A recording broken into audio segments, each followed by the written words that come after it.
오늘 저의 강론의 주제는 두 가지입니다. 하나는 방금 우리가 들은 복음에 대한 저의 성찰, 그리고 다른 하나는 오늘이 9월 1일 피조물 보호를 위한 기도의 날이기 때문에 이와 관련된 이야기를 좀 나눠야 할 것 같습니다. 그래서 평소보다 한 2, 3분 정도 강론이 길어집니다. 예수님 시대에 유대인의 삶을 규정했던 것이 있다면 그것은 율법입니다. 한마디로 말하면 율법은 모세가 시나이 산에서 받은 십계명을 중심으로 해서 하나님께서 내려주신, 즉 유대 백성에게 내려주신 도덕적, 종교적, 법률적 명령을 말합니다. 이 모세오경에 율법이 집약되어 있는데 거기는 총 618개의 계명이 나옵니다. 무엇을 해야 된다라는 계명이 248개, 무엇을 하지 말라라는 부정적인 어떤 그런 금지 형태의 계명이 365개입니다. 구약 시대의 유대인들에게 있어서는 율법을 따라 살아가는 것이 야훼 하나님을 경배하고 하나님께 가는 길이었고 거룩하게 살아가는 길이었습니다. 따라서 율법을 한마디로 말하면 이스라엘 사람들의 삶의 지침서였습니다.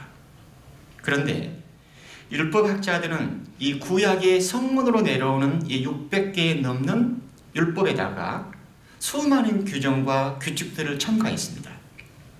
그래서 사람들이 그 수많은 율법을 지키고 살아가는 것이 너무나 힘들었습니다. 즉, 율법을 따라 살아가는 것이 하나님을 알게 하고 하나님께 더 가까이 가게 하는 도구라기보다도 삶의 멍해였고 굴레였습니다. 속박이고 부자연스러웠습니다. 부자유였습니다. 그래서 율법을 지키지 못하면 죄인으로 분류가 됐습니다. 사람을 의인과 죄인으로 이렇게 이분법적으로 분류하는 기준은 바로 율법이었습니다. 복음서를 보면 자주 이렇게 율법학자 바리사이들과 예수님 간의 논쟁이 벌어집니다.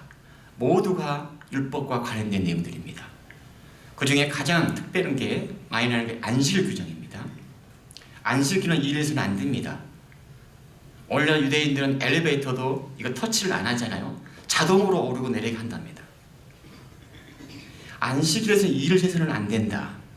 그래서 사람이 아파도 치료해서는 안 됩니다. 왜? 치료하는 것이 일이기 때문에. 집에서 물건을 옮기거나 짐을 이렇게 이동시켜도 안 됩니다. 그렇다면 얼마만큼의 무게가 나가면 짐이라고 할 것인가?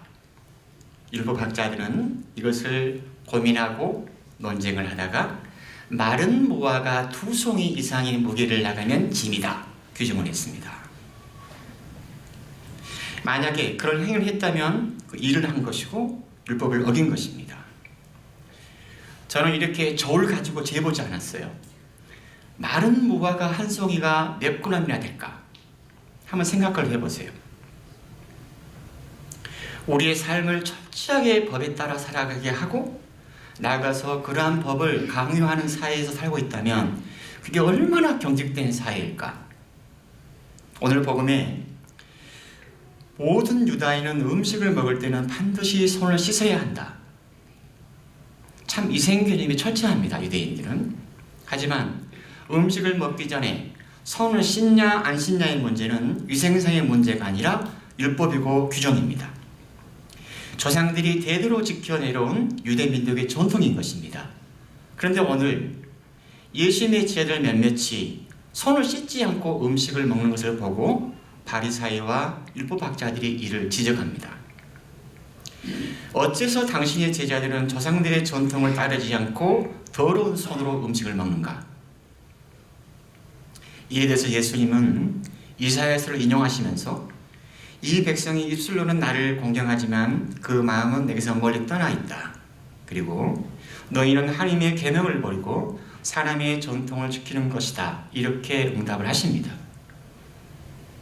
저는 이 예수님의 응답을 보면서 과연 그 당시 율법학자 바리사이들에게 있어서 율법은 무엇이었을까? 또 그들이 말하는 조상들의 전통은 무엇이었을까? 이런 의문이 올라온 겁니다.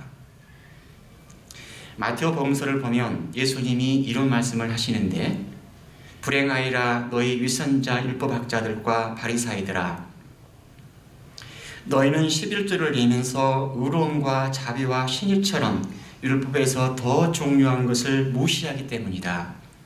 너희는 장과 접시와 겉은 깨끗이 하지만 그 안은 탐욕과 방종으로 가득 차 있다. 너희의 겉은 아름답게 보이지만 속은 죽은 이들의 뼈와 온갖 더러운 것들로 가득 차 있는 회칠한 무덤과 같다. 이렇게 예수님이 이야기를 합니다. 음식을 먹기 전에 반드시 손을 씻어야 한다고 주장하면서도 의로움과 자비와 신의 같은 중요한 율법을 무시하는 사람들, 사실 예수님 시대의 율법학자 바리사이들은 당대 지식인들이었고 권력의 최상층에 있던 유대민족의 지도자였습니다.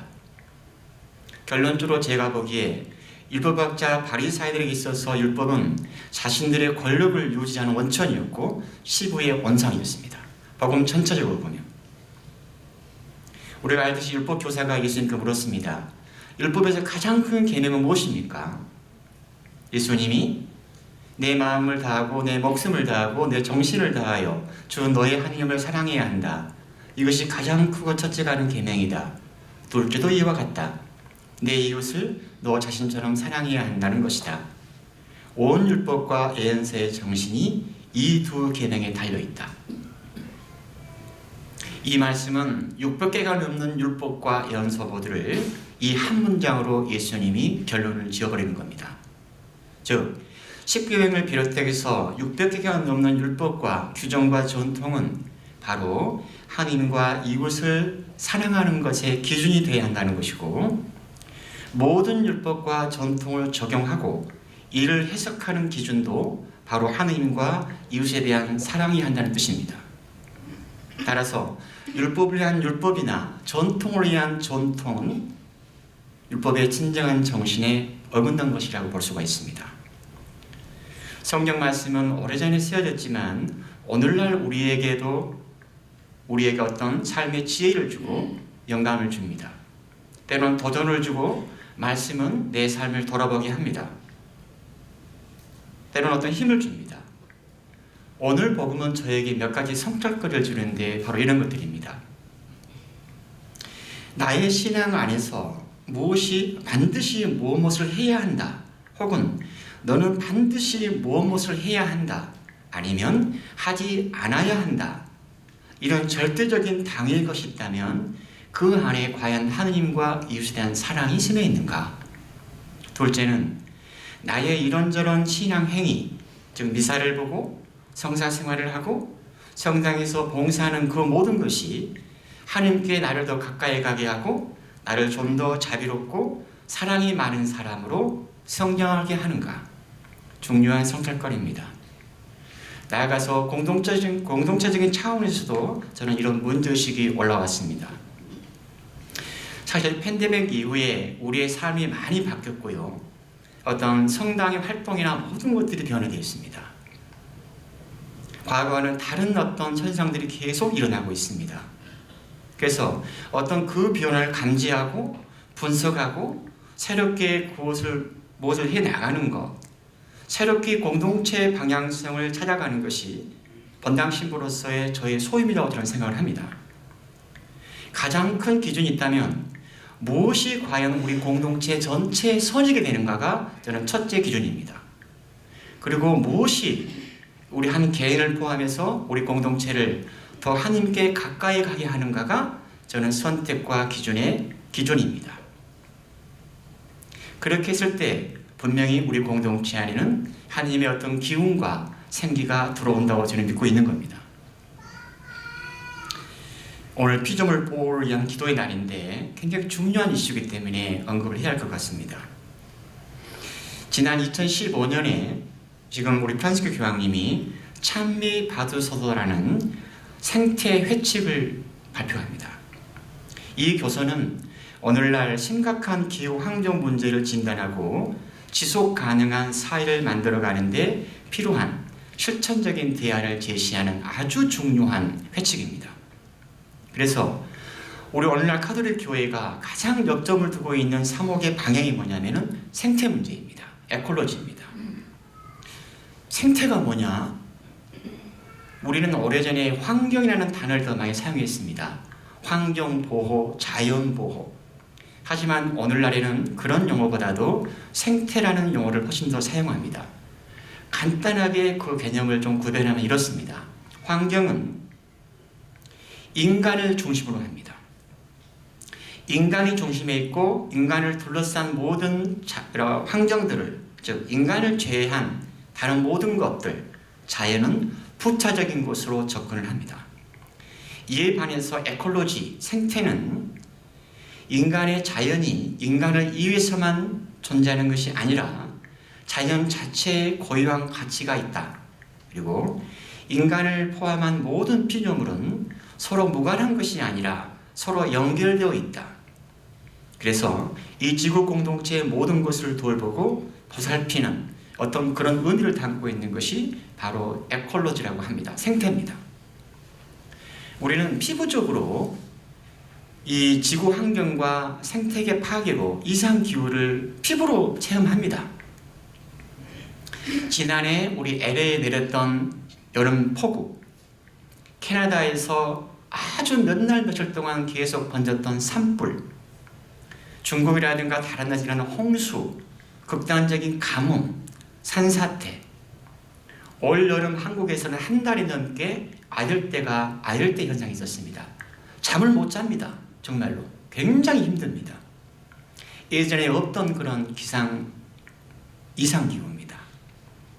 이런 이상기후는 결국은 식량위기라든가 난민의 증가라든가 이렇게 생존과 직결되는 문제로 연결이 됩니다. 한마디로 말하면 우리가 살고 있는 이 지구가 점점 더 우리가 살아가기에 힘들어지고 있다는 것입니다. 한마디로 말하면 우리 교회에서는 이 지구를 그냥 흙덩어리, 땅덩어리라고 부르지 않고 커먼하우스라고 부릅니다. 교황님이 공동의 집이라고. 즉 세상의 모든 피조물이 함께 사랑하는 집이라는 뜻입니다. 그런데 불행하게도 이 공동의 집은 아주 빠른 속도로 파괴가 되고 있다. 그래서 교황님이 피조물 보호를 위한 기도의 날로 9월 1일 날 정했습니다.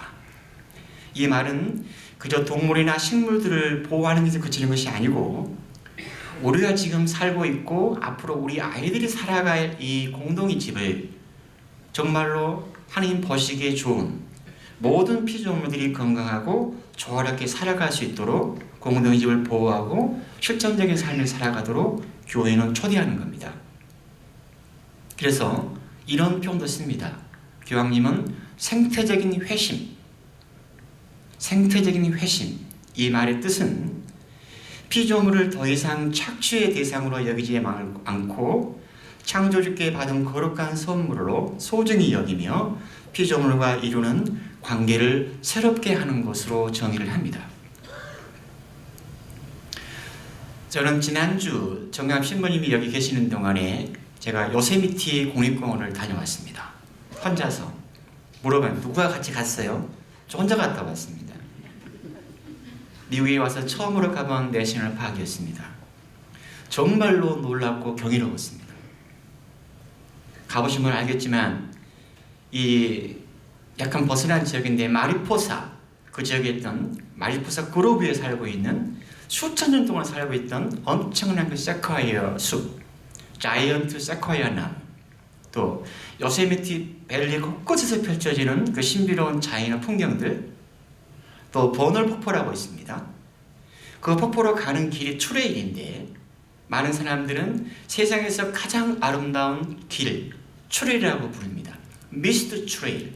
폭포가 내려오기 때문에 미스트가 일어나는 겁니다. 굉장히 아름다웠습니다. 밤에는 하늘 한쪽에만 별이 비치는 것이 아니라 하늘 전체가 수천의 별들이 반짝였습니다. 저는 가슴이 벅찼고요. 자연스럽게 창조주 하나님을 생각했습니다. 그리고 이런 생각이 올라왔습니다. 우리 인간이 그동안 착취하고 이용했던 자연을 우리가 살기 힘드니까 이제 보호하자고 하는데 어쩌면 태초 이래로 자연은 우리 인간을 보호하지 않았을까? 역설적으로 나무와 숲은 우리에게 숨 수 있는 산소를 제공합니다. 하늘과 땅과 바다는 우리에게 먹거리를 제공합니다. 자연은 아무런 조건 없이 우리에게 쉼과 아름다움을 선물합니다. 이런 생각들입니다. 우리가 주변의 자연에게 고마워해야 할 것 같습니다. 어쩌면 우리 주변의 자연에게 고마움을 갖는 것이 생태적 회심으로 가는 첫 마음임이라고 저는 생각을 하는 겁니다. 끝으로 저는 오늘 복음과 어떤 생태와 관련된 이 주제를 요약할 수 있는 하나의 글인데, 생태주의자 예수라는 책에 나오는 한 대목입니다. 2000년 전 나자렛에 살던 한 젊은이가 이렇게 가르쳤다. 감탄하고 사랑하고 배울 수 있는 사람이야말로 이 세상에서 축복을 받은 사람이라고. 예수가 원한 것은 새로운 종교가 아니라 새로운 삶이었다. 이 세상은 모든 사람의 기본적 욕구를 충족시키기에는 충분하지만 모든 사람의 소유욕을 만족시키기에는 부족한 곳이라는 것이 그의 가르침이었다. 그의 근본 프로그램은 신뢰, 희망, 사랑이었다.